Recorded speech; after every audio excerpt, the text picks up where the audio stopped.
Lo que está ocurriendo en estos días en Bengala Occidental, en la India, nos recuerda algo que los médicos sabemos desde hace décadas. Los brotes más letales no suelen ser los más contagiosos. ¿Cuál es la situación? Pues la situación es que un paciente ingresa con fiebre y resulta que en 48 horas fallece. Y el personal sanitario que lo atendió está en cuidados intensivos. Esto no es gripe, no es COVID, es el virus Nipah. Y si has visto titulares alarmistas en las últimas horas, quiero pedirte que pares un segundo, porque aunque la letalidad que tiene es brutal, entre un 40 y un 70% o 75% tiene un talón de Aquiles este virus. Y es un talón de Aquiles que juega a nuestro favor. Soy el doctor Alberto San Agustín y hoy vamos a entender por qué este virus no es el próximo COVID, pero sí que hay lecciones importantes que debemos aprender. ¿Y cómo empieza esto del virus Nipah? Bueno, para entender estos brotes que ocurren cada pocos años en India y en Bangladesh, lo que tenemos que hacer es mirar por dónde empiezan. Y esto no empieza en un laboratorio, empieza en un desayuno. ¿Cuál es la situación? Pues que en invierno, en estas regiones, es tradicional recolectar la savia de la palma datilera. Lo que hacen es colocar vasijas de barro en los árboles por la noche para recoger este líquido dulce. ¿Y cuál es el problema? El problema es que a los murciélagos de la fruta, los Pteropus, también les encanta el dulce. ¿Y qué pasa? Pues que el murciélago bebe de la vasija durante la noche, lo normal. ¿Y qué pasa cuando lo hace? Pues que deja orina y deja saliva en el líquido. Y a la mañana siguiente, una persona bebe de esta savia fresca, cruda, directamente, sin hervir. Y aquí se produce el salto de especie del murciélago a humano. Pero ahora nos encontramos con una diferencia fundamental que a los médicos nos preocupa. Y es que en el brote original en Malasia en 1998, el virus pasaba del murciélago al cerdo y del cerdo al humano. Pero la cepa que se ve en la India es capaz de saltar directamente de humano a humano, sobre todo en hospitales. ¿Cómo? A través del contacto estrecho con fluidos corporales. Pero, ¿por qué este virus Nipah es tan letal? ¿Por qué mata a 7 de cada 10 personas infectadas? Bueno, lo que ocurre es que la mayoría de los virus, en general, tienen una llave para una sola puerta de tu casa. Por ejemplo, el virus de la gripe tiene la llave de entrada de tu sistema respiratorio. El rotavirus es otro virus que tiene la llave de entrada de tu cocina, tu sistema digestivo. En cambio, el virus Nipah es terrorífico porque tiene una llave maestra universal para todas las puertas de tu casa. Me explico. Según los estudios sobre su mecanismo patogénico, el virus se une a una proteína que se llama efrina B2. Y el problema es que esta proteína recubre dos sistemas críticos. ¿Cuáles son? Primero, las paredes de tus vasos sanguíneos, es decir, las tuberías de tu casa. Y en segundo lugar, tus neuronas, es decir, el sistema eléctrico de tu casa. ¿Y qué es lo que pasa? ¿Cómo actúa? Pues al entrar el virus hace que tus células se fusionen entre sí y crean unos pegotes gigantes llamados sincitios. Básicamente lo que hace es derretir las paredes de las células. ¿Y qué pasa con esto? Pues que provoca dos cosas a la vez. Por una parte, una neumonía severa, es decir, que te empiezas a ahogar, y por otra parte, una encefalitis. Tu cerebro se inflama y se apaga. Es decir, que es un ataque combinado a la fontanería y a la electricidad de tu cuerpo. Por eso lo que pasa es que el deterioro es tan rápido que puedes empezar con un dolor de cabeza y llegar al coma en 24 o 48 horas. Dicho esto, respira.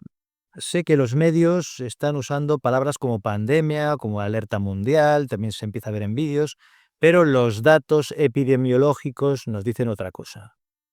¿Qué cosa? Pues aquí viene algo que casi nadie te va a contar, pero que los epidemiólogos saben. Y es que los virus más letales suelen ser los menos pandémicos, los que menos se expanden o contagian. Piénsalo de esta manera.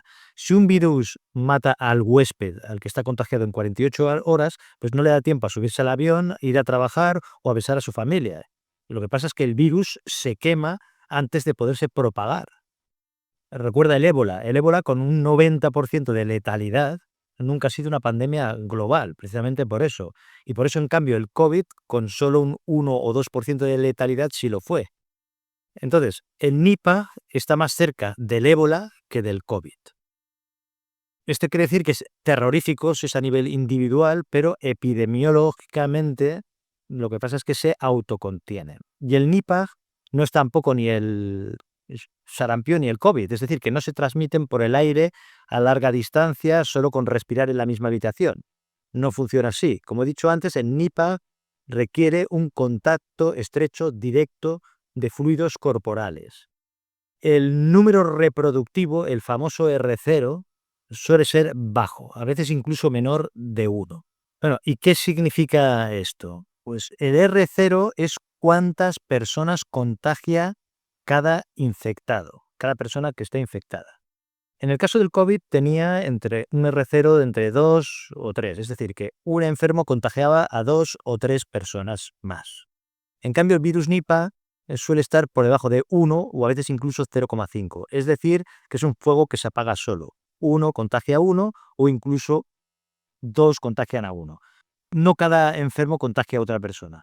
Por eso decimos que este virus se autocontiene. El riesgo de que esto llegue a España o a Latinoamérica y que cause una pandemia global, pues es hoy por hoy bajo. ¿Qué podemos hacer? ¿Para qué te cuento todo esto? Porque esto nos deja 2 lecciones de salud que sí que podemos aplicar tanto a viajes como a no viajes. En primer lugar, la higiene rigurosa con los alimentos crudos. Es decir, que si viajas a zonas tropicales de Asia, incluso aquí con fruta importada, lo que tienes que hacer es lavar siempre bien la fruta. ¿Por qué? Porque los murciélagos muerden las frutas y la saliva del murciélago puede quedar ahí. Entonces, lo lógico es pelar la fruta porque pelarla es tu mejor seguro. Y también evita jugos, savia o lácteos crudos en zonas endémicas en las que esté la enfermedad. La pasteurización y el hervido salvan vidas. Esto es evidente. En segundo lugar, la importancia de la vigilancia médica. Lo que ha funcionado en India es detectarlo rápido y aislar contactos.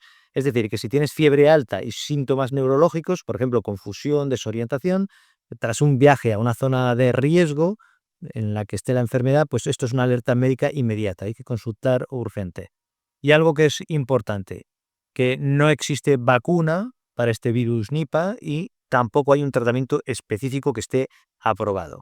¿Qué es lo que hay? Pues solo hay un tratamiento de soporte de los síntomas y signos que presentas si te enfermas. Por eso la prevención es la única arma real que se tiene ahora mismo. En fin, que el virus Nipah nos recuerda lo frágil que es el equilibrio que hay entre nuestro cerebro y el entorno. Es un enemigo formidable, pero por suerte es un enemigo muy raro. Sin embargo, hay que decir que hay otros enemigos que sí que atacan a tu cerebro y lo atacan todos los días, pero que no salen en las noticias. Y estos peligros son mucho más probables que te afecten a ti o a tus padres que el que te afecte un murciélago de la India. Me refiero a la inflamación silenciosa. Si quieres saber cómo proteger tus neuronas de este daño real y diario, pues te explico la estrategia paso a paso en este vídeo de aquí.